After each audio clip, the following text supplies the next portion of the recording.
Hi all, Olivia Coyne here, instructor for ECE 103. I'm really excited you're with me. I'm going to take a little time to go over the syllabus. In all honesty, I have recorded this screencast 3 times and I've yet to get it under 15 minutes, which is the max for my screencasting software. So I'm going to try to go through this pretty quickly and as thoroughly as possible to keep it under 15 minutes. Bear with me, I might talk really fast. Let's see how it goes. First of all, I want you to know that a syllabus is a contract between myself as the instructor and you as the student. I'm going to show you where you can find this on D2L, as it's the most important document that we have in the class. And you click on the Content tab in the class, you'll see this syllabus and getting started. When you click on that, you'll come to this page. You'll see this cute little comic that many instructors use. Basically everything you want to know, it's in the syllabus. So if you click here, you can see it on D2L. You can also click this drop down menu and download it, which I highly recommend. Many people print it out because it's a very, very, very useful document. Again, it's a contract between me as the instructor and you as the student. It outlines what we're both responsible for. I am an adjunct instructor. That means I only teach part-time. I have a day job, and so I check D2L multiple times during the work week, normally in the evening so that it does not interfere with my daytime work, and I focus on this course in the evening. I am not available Friday night through Sunday night. I have a family. I hope you do too. And or have lovely friends that you like to spend time with, and so I really honor my family time. I may log in from time to time on the weekends, but that is not the norm, so please do not expect that. Here's how you can get a hold of me. And our textbook is the 6th edition of A Guidance Approach for the Encouraging Classroom by Guttrell. If you choose to purchase an earlier edition because it's cheaper, that is your choice, but you are responsible for reconciling all course content. I do not have previous editions, and it is not my responsibility to tell you where to find that material if you choose to purchase a different edition. Some very, very important dates. If you have not done all the required coursework by January 23rd, you will be dropped for non-attendance. And by all, I literally mean all. If you do 1 or 2 of the things, that does not count. You must do everything that is required of you in the first week of the course by January 23rd in order to be counted as in this class. February 1st is the last day for you to drop this class with a refund if you find yourself in a situation where you just feel like you can't complete the course for whatever reason, no judgments. We have a really strange spring break schedule this week. There's 1 week of spring break for Larimer, there's a full week of school, and then there's a week off. So the course material runs in such a way that we have 2 weeks worth of work in a 3-week block, and you get to choose how you're going to do that. I will be off March 27th through April 2nd with no access to email. So plan ahead if you're going to be working on assignments that week, or if we have things due, you need to plan ahead to get your questions answered or any help from me that you might need before then. And May 8th is the last day of class. Hooray! And boo! We will miss each other, but we will also be relieved that we made it through this class together. I do expect you to participate for 7 to 9 hours a week in this class. That is very important. If you were coming to campus, you would be in class for 3 hours a week, and then you would have another 3 to 5 hours worth of schoolwork, and that applies here as well. It just online, as you know, just allows you to do it at your leisure. Around plagiarism, I want to jump to that. I want you to know I take this very, very seriously.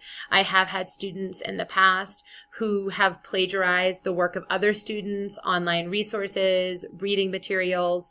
I use a software called turnitin.com, and if you plagiarize, that system will catch you, and there are consequences in the school for plagiarizing.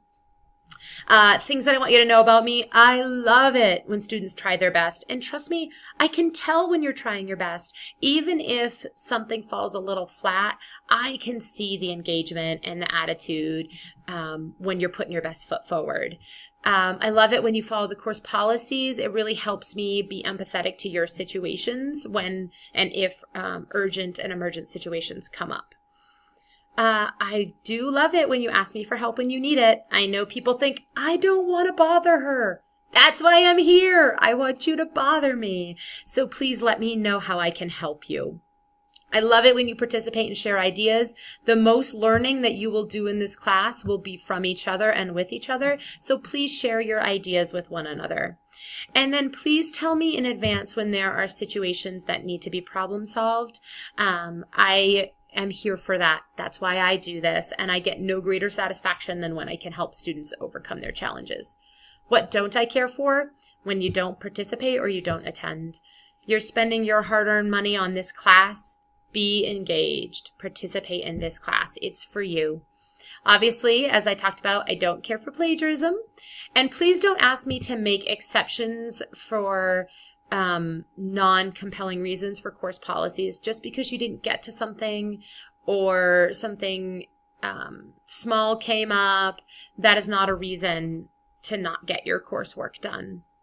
Also, a lack of planning on your part is not my fault. I work hard to plan for the time that I need to have this course be useful for you, and I ask you to do the same.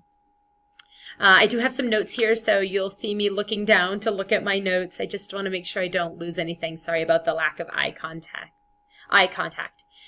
I want to note here that technical difficulties, a computer equipment failure, are not considered valid excuses for missing quizzes, exams, or assignments. So work early, work ahead so that if there are issues, you can get to it. There are lots of resources for your coursework. Please use those resources. I want to go back, I want to go back to page 4 really quickly and talk about course courtesy and netiquette. You heard me right, netiquette.